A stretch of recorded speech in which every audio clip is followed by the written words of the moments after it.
पण दीपक भाऊला दवाखान्यात जाऊ द्यात. मला दुपारपासून मी म्हणतो दीपक भाऊ खूप त्रासात आहे, खूप त्रासात. दीपक भाऊला माझी विनंती दवाखान्यात जा. दीपक भाऊ आम्ही आहे मागे, आम्ही आणतो. बांधवांनो, आपल्या उपोषणकर्त्यांच्या भावना बघा. तुमच्याही हृदयाला त्या ठिकाणी पाजर फुटला पाहिजे. घरात बसू नका बांधवांनो, या बघा इथं काय स्थिती आहे. आपले दुसरे उपोषणकर्ते पंढरपूरचे माऊली हळणवळ यांच्याशी आपण त्यांचं काय मत आहे जाणून घेऊ.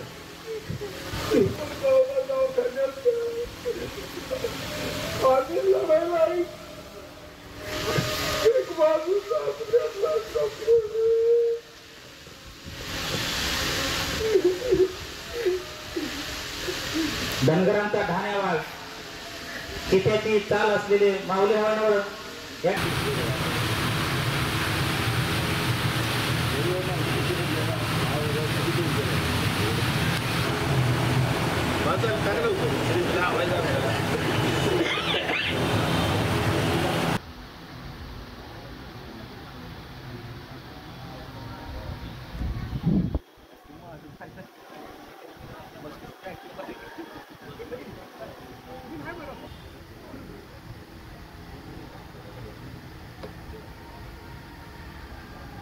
धनगर समाजाला एस.टी. प्रवर्गातून आरक्षण मिळावं यासाठी पंढरपूरमध्ये धनगर समाजाचे राज्यव्यापी आमरण उपोषण सुरू आहे. या आमरण उपोषणाचा आज 4था दिवस आहे. काल जर आपण बघितलं तर यातील जालना येथील जे उपोषणकर्ते आहेत दीपक बोराडे यांची खरं तर काल तब्येत बिघडली होती. त्यांच्या शुगरमध्ये वाढ झाली होती, त्याला बराचसा त्रास होता. त्यामुळे धनगर समाज कालपासून खरं तर अस्वस्थ होता. मात्र आजपर्यंत कुठलाही राज्यकर्त्यांनी खरं त्यांची चौकशी केलेली नाही. त्यामुळे धनगर समाज पुन्हा एकदा आक्रमक झालेला आपल्याला पाहायला मिळतात.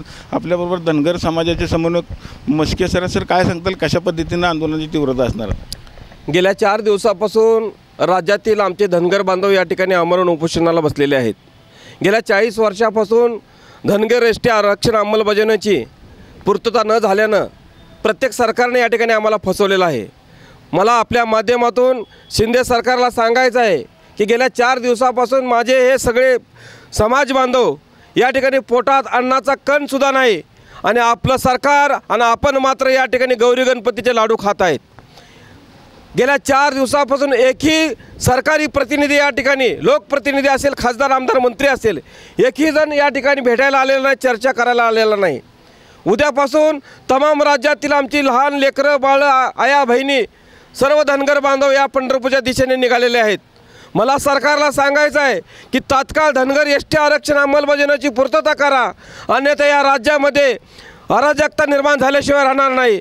कायदा आणि सुव्यवस्थेचा जर प्रश्न निर्माण झाला तर या ठिकाणी सर्वस्व या ठिकाणी शिंदे सरकारला जबाबदार धरले जाणार आहे.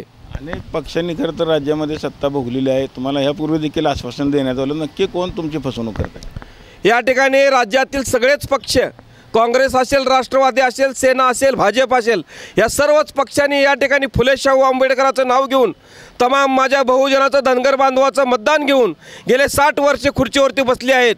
परंतु डॉक्टर बाबासाहेबांनी घटनेमध्ये दिलेले अधिकार, घटनेमध्ये दिलेलं आरक्षण, या आरक्षणाची अंमलबजावणी आजपर्यंत ह्या लोकांनी जाणून बुजून केलेली नाही.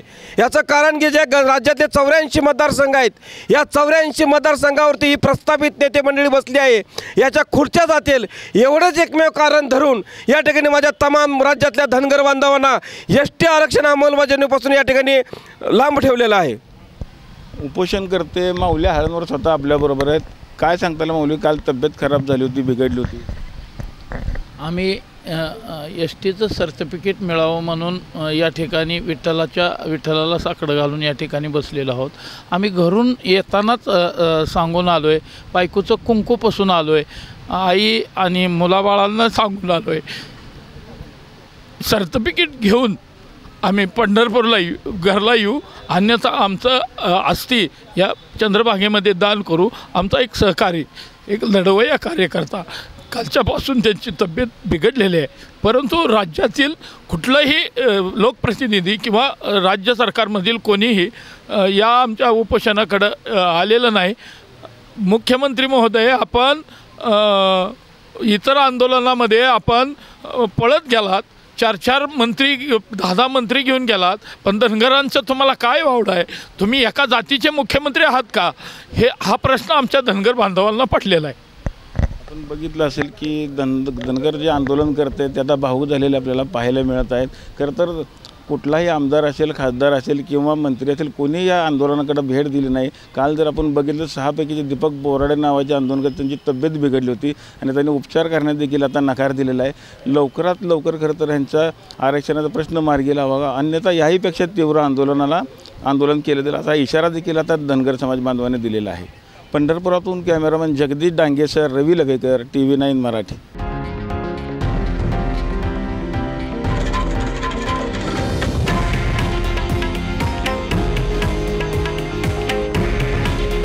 हे आहे देशातील नंबर 1 न्यूज नेटवर्क आणि आपण पाहत आहात TV9 मराठी. काळजी तुमची, हित महाराष्ट्राचं.